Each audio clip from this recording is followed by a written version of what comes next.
Hey guys, I hope y'all are doing well. Here we are right at the end, 1 week to go.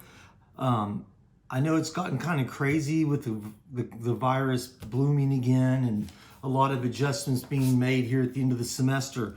Part of the reason I gave you until the very last possible moment to get your drawings done is so that you might have other things finished and be able to invest time in this drawing. That's why I'm going to give you until midnight next Wednesday. So you're going to have a week and several hours from now to get a good drawing done. So really quickly, what I want to do is cover the important things I wanted you to take away from this class. I made a list here so I make sure I cover what I mean to, but I want to get this to fit within a 15-minute YouTube video. So first of all, I want you all to think about, as you're doing this last drawing, all of the things that we've covered. And really, I want you to know when you leave this class, what does it mean to be able to draw? It's not just being able to generate a particular style of image. Being able to draw is knowing how to look at something and mix that with your own ideas and find a way to represent through mark making that balance between your intent and a representation that's believable. I know you all have heard me say that word many, many times. It's been on almost all of your later drawing critiques, the word believable. The drawing being believable means based on what you've shown us, does it look convincing? It doesn't mean that it has to be any certain style. I mean, there's a range from completely stylized to completely photorealistic. But a believable drawing means that all things in that drawing are convincing.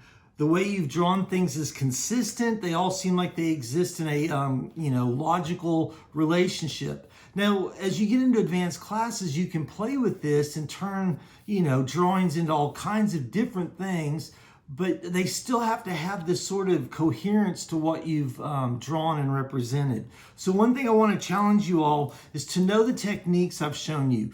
Know when to look at an object and use, the techniques that have to do with responding to a real object.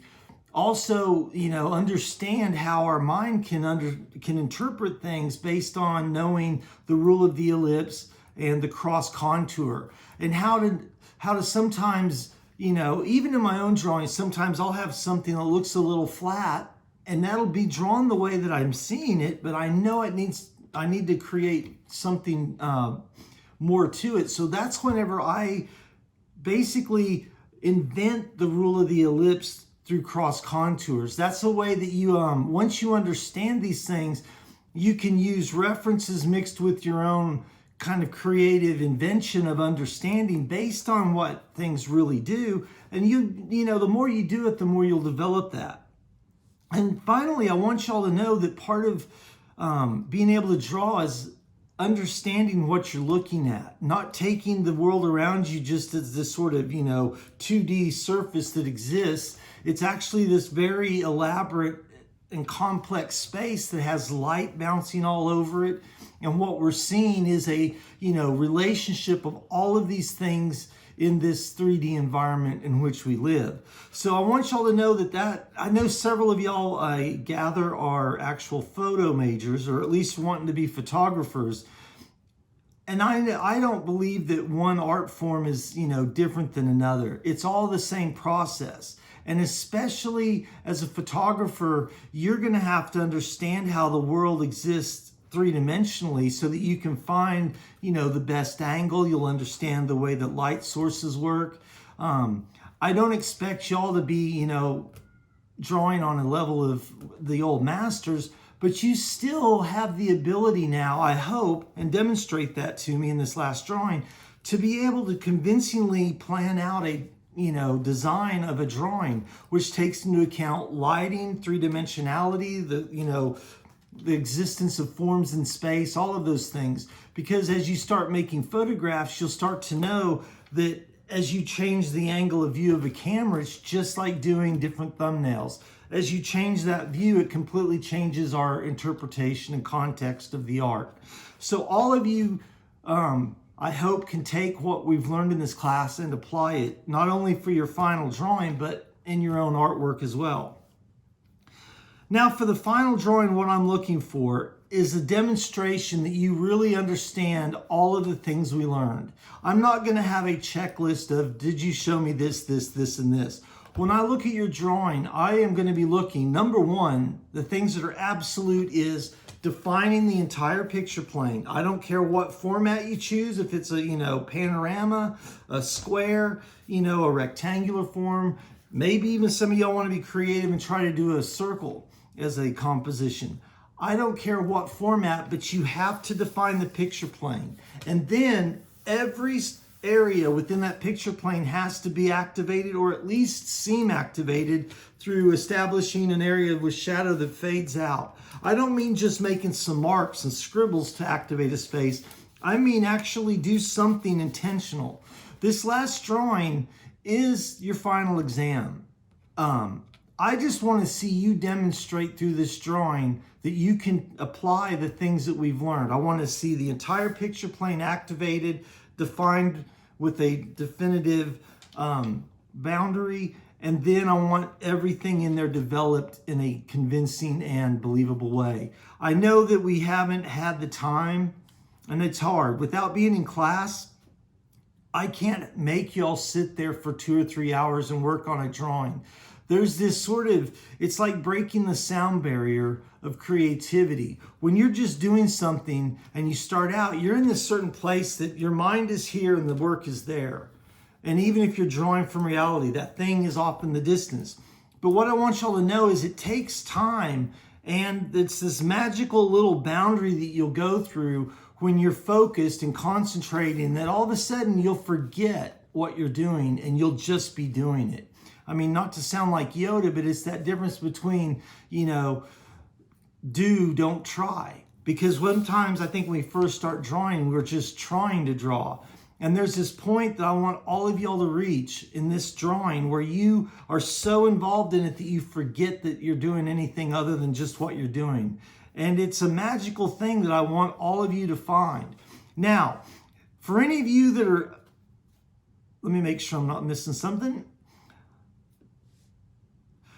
One of the main ways is finding the right way to stay focused. I know sometimes when I'm working on things, I'll turn on YouTube videos or put on a movie in the background, stuff like that.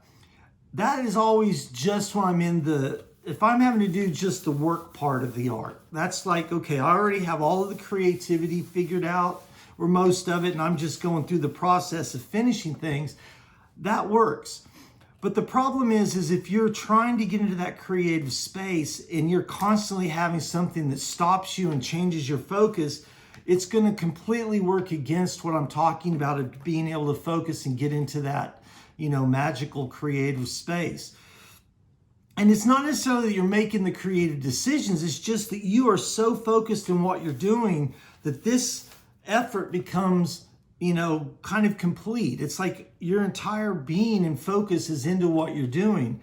And I find that even, trying to use certain music programs, if your songs are not automatically generating and you leave them alone, it's going to do the same thing. If you constantly are stopping and looking for the next song, that doesn't work. So what I want all of you to do is to try to find some way of listening to maybe an entire album or CD if you've got them, or at least create a playlist. And, if you've got wireless earbuds, set your phone out of your reach and go find a place to sit where you're not going to be tempted to every few minutes stop it.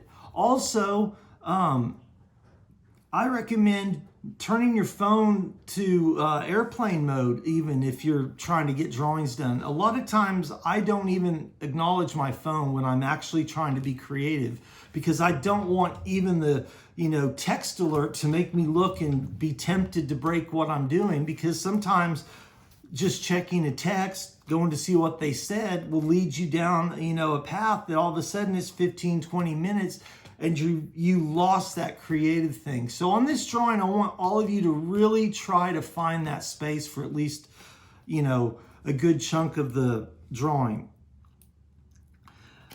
So the last thing I want to talk about is drawing 2. I don't know how many of you are drawing majors that are going through foundations. I do want to tell y'all that drawing 2 is going to be a lot better than this, because teaching drawing online, I miss being able to walk around and talk to you all and show you things in person, give you feedback while you're doing something so that you can learn during the process instead of just finishing and then I tell you, whatever, and then the next drawing maybe you do it. So drawing 2, I am going to teach in class, even if I have to teach y'all one at a time and spread y'all out over a whole week, because I want to have one-on-one instruction with you all, so that you can really learn how to, go to that next level of drawing. Drawing 2 is going to focus on mastering, whatever mediums you really enjoy, finding a way to use those to where you can show that mastery and push creativity through certain, exercises of more of the art making aspect of drawing other than just, a way of drawing. So it's going to be a much more open-ended class of giving assignments that are interpretive, that you come up with a creative solution of your own to make a piece of art that you want to make. Not just, me telling you make a drawing that does this. It's going to be more like an idea and you come up with a creative solution. So I really want to encourage any of you that are art majors to sign up for my Drawing 2 class, and it will be in person even if we have to wear hazmat suits, because I'm going to make sure that class builds on what we've done in here and really pushes y'all to become solid draftsmen and creative artists. Let me double check. I think that's pretty much everything. I think so. This class went quick. I'll probably make another video just kind of giving y'all some feedback next week, but I am going to make this due a week from today at midnight. So that's going to give you over a week and several hours. So try to find some time just to find a place to draw and stay focused, and good luck on that. Just persevere.